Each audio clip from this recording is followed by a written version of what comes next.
We're going to start with Alabama, 13-2 a year ago, 7-1 in conference, obviously losing in the national championship game. Number 3 in the country according to F Plus a year ago. Number 2 on offense, number 6 on defense. SP Plus projects them to be number 2 in the country this year, which is actually a little different than you would expect because most polls have everyone in the country has them as number 1. They're projected to be number 2 on offense and number 3 on defense. Nick Saban entering his 16th season somehow. Bryce Young, of course, the Heisman winner, is back at quarterback. We know about the running backs. They brought in Jahmyr Gibbs from Georgia Tech. Jace McClellan and Trey Sanders are also some big names there. Brought in the receiver transfer from Georgia, Jermaine Burton. And you have some guys. They also brought in a transfer from Louisville, Tyler Harrell. And you have Ja'Cory Brooks, JoJo Earl, Trayshawn Holden, Kobe Prentice. Like, there's some names there, pretty unproven. Their tight end, Cameron Latu, he's pretty proven. Their offensive line, they feel like should be back to normal, which is dominant after a pretty iffy season a year ago with a change at offensive line coach there. So that's kind of the offense. Tell me what you think about the offense. What did I miss? I just kind of gave you the highlights. What do you expect out of this Alabama offense this season? Their win total, by the way, I should have prefaced all of that. Their win total is 10.5 or 11, depending where you look. Like the offense it's going to be terrific again. I mean, there's no reason for it not to. At least against the people they're playing. You're missing the regular season game against Georgia, so like you're kind of there's kind of two titans in the SEC. It feels like, and there's one in the East and one in the West, and they're not playing each other in the regular season this year. Right. So like it's hard to judge because Alabama's not going to judge themselves based on what they did against. Yeah, like you can like talk about one of the Mississippi schools. Like what they're going to really get frustrated about is when they're struggling against Georgia in a game or Ohio State in a game. But the numbers at 10.5. This offense is going to score enough points to cover that like comfortably. I think like I'm okay. What am I missing? With the whole Alabama thing, it's okay. I'm just going to preface everything.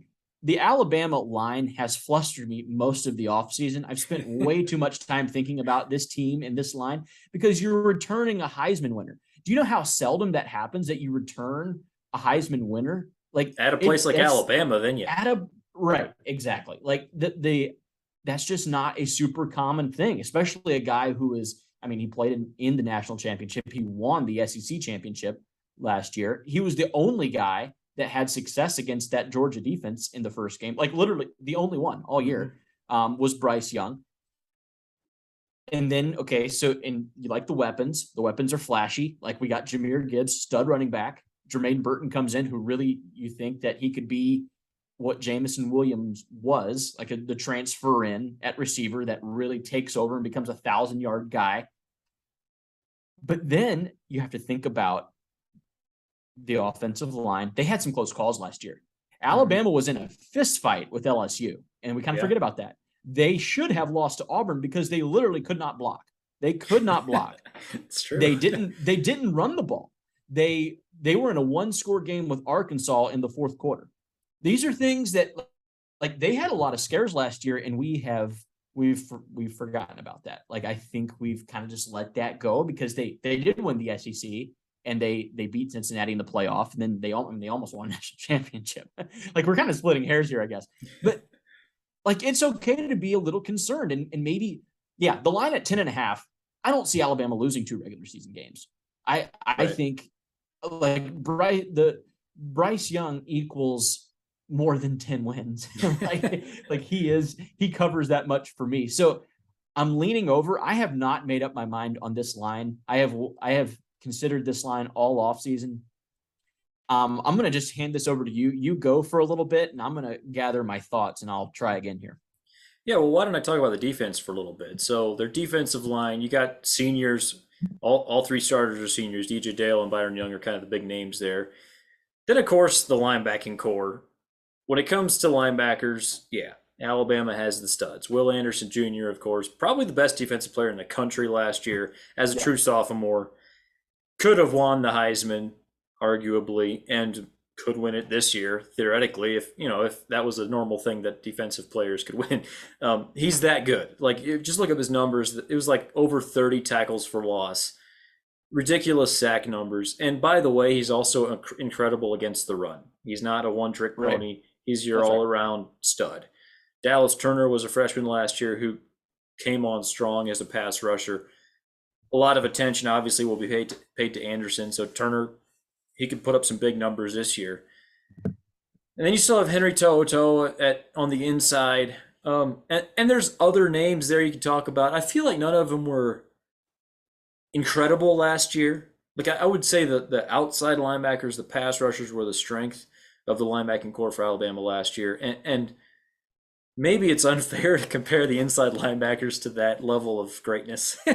But it was maybe just a bit worse than they needed last year. In the secondary, you look at cornerbacks. Kool-Aid McKinstry's kind of he's sort of Alabama's Keely Ringo, like the former 5-star young guy. Yeah. And then you have Eli Ricks, who knows what's going on with him. Some of the reports you hear that he's probably not quite as good as you think, and maybe there's some issues off the field a little bit. Not exactly sure what to expect. You also have Kyrie Jackson. He could step in as well. Their safeties, they have 3 safeties. Jordan Battle is the big name that everyone knows. And then you have DeMarco Hellams and Brian Branch, some other big names that are gonna get a lot of playing time. So really the defense, I think it's good. Like they're projected to be number 3 in the country. To me, that feels about right. Maybe even the best defense in the country. I don't know. Like I wouldn't be shocked at all by that, just because when you have that kind of pass rush, there's really no huge holes. Like if the weakness of your defense is your inside linebackers, where you have guys like Henry To'oTo'o, that's a pretty good weakness to have. Well, but he struggled last year. You watch back in their certain games. The Arkansas game comes to mind. I know Georgia really were able to exploit some things with him on the edge when you get him covering a tight end, especially if that tight end's Brock Bowers. It doesn't end well for guys. Like he didn't play that well. And their safeties. You mentioned the safeties like Battle. I really like Hellams. I think he's probably their best safety. I was always more scared of him, at least last year. But like they weren't. It's not what it used to be. The safeties, the middle of that defense is not what it used to be when you had linebackers like, Mosley and Hightower, and you had safeties like Mark Barron and Lester and Minka Fitzpatrick, and like they had I think Marlon Humphrey even played safety for him. Like they had NFL guys, whereas the guys now, I have issues with some of the Alabama. I think it's the back of that defense. And then their offensive line play last year, we can say that it wasn't very good. They could have lost multiple games in the regular season last year, and So how much of that was the offensive lineman, and how much of that was Doug Marrone? Well, I mean it's some of each. Like they still have NFL guys on the offensive line, but I mean, I was like, so you're saying that was just play calling, or just offensive line coach in particular? It is the offensive line coaching that. You can't always put it all on that, but I do think there is something to that. I mean, they had a top 5 pick at left tackle, and they still had a bit of a rough offensive line. There were some issues there. There were certain games, you mentioned the Auburn game, where they just kind of got dominated up front. The national championship game, Georgia's defensive line did that to everybody. Yeah, but that was still different than the offensive lines we're used to seeing at Alabama. They're supposed to be a top 3 offensive line every single year, regardless of who the personnel is, regardless of who the coach is.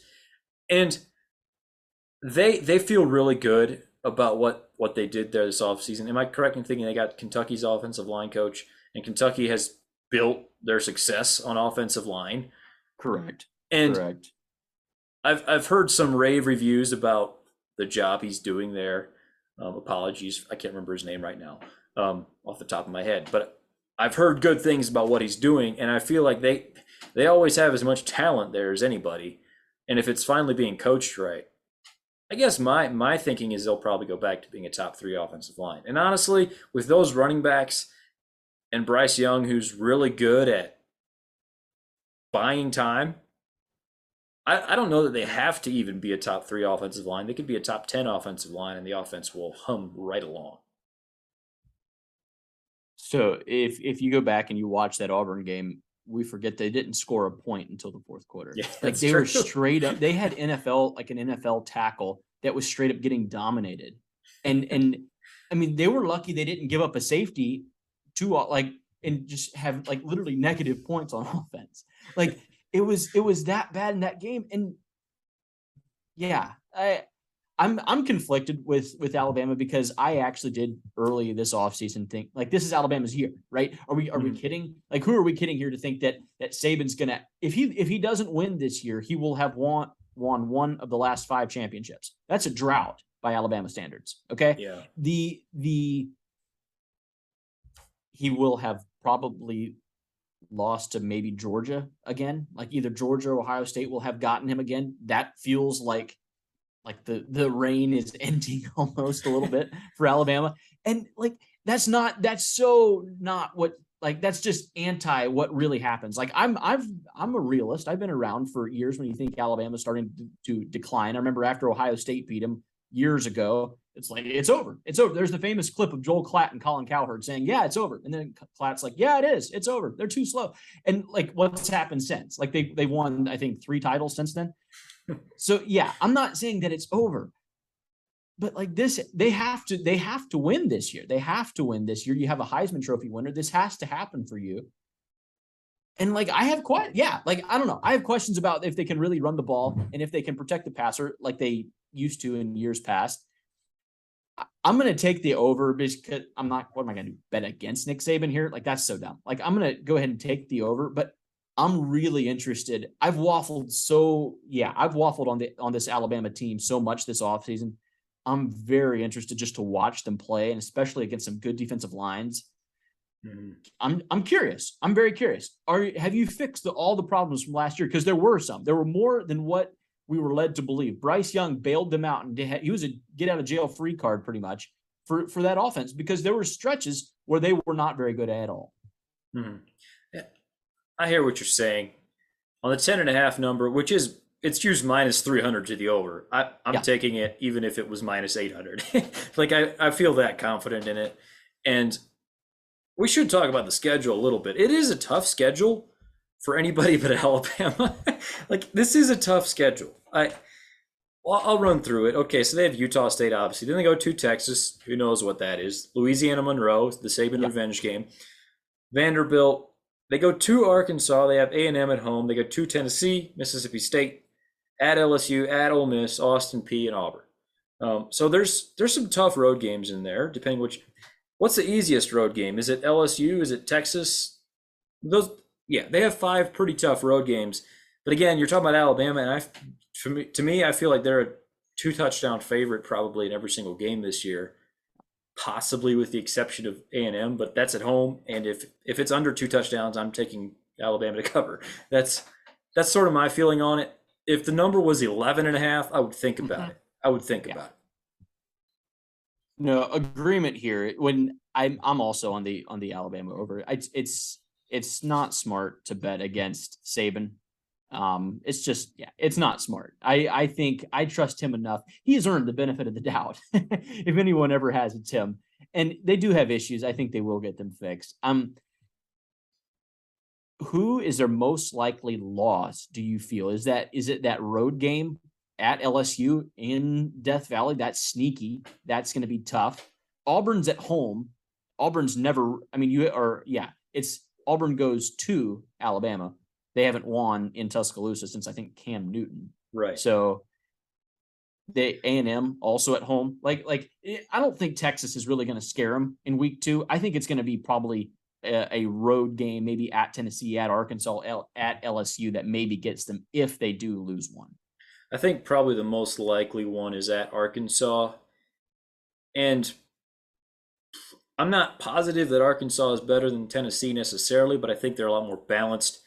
And I think they actually have a prayer to stop Alabama's offense somewhat or slow it down. Like, I don't know. Plus, it feels like there's got to be a bit of a mental block for Tennessee when they play Alabama at this point. Like, they haven't beaten them, in so long. And And I feel like Arkansas, for them, it's probably a little bit more, which you could say the same thing about them, but they're not really rivals, and it doesn't feel quite the same. It's not quite the huge, massive letdown when you lose to them yet again. And Sure. so I think there's probably less of a mental block with Arkansas, if that's fair. And we do agree, right? We do think Alabama will cover the line this year. But just real quick before we move on to the next team, all we've heard all offseason about is how they would have won the championship had Williams and Mechie not got hurt. And I'm just going to point this out. They don't have Williams and Mechie anymore. So, like, I'm just leaving you with that. I understand they have talent. I understand there's 5 stars there to back them up, but there was last year too. Jermaine Burton's a good player. I do understand that. Like, they had guys, and yeah, the guys aren't there anymore. The guys they were depending on last year aren't there anymore, and they're gonna have to figure it out with a new set of guys, and that could be interesting. See, I'm not sure how many people I've actually heard say that they would have won. I Dude, think I've. Mel Kiper has. Yeah, I don't want to get into. Okay, the whole but don't Mel listen to Kiper Mel thing. Kiper talk about college football. The man does the NFL draft, and he's not even good at that. So Okay, fair enough.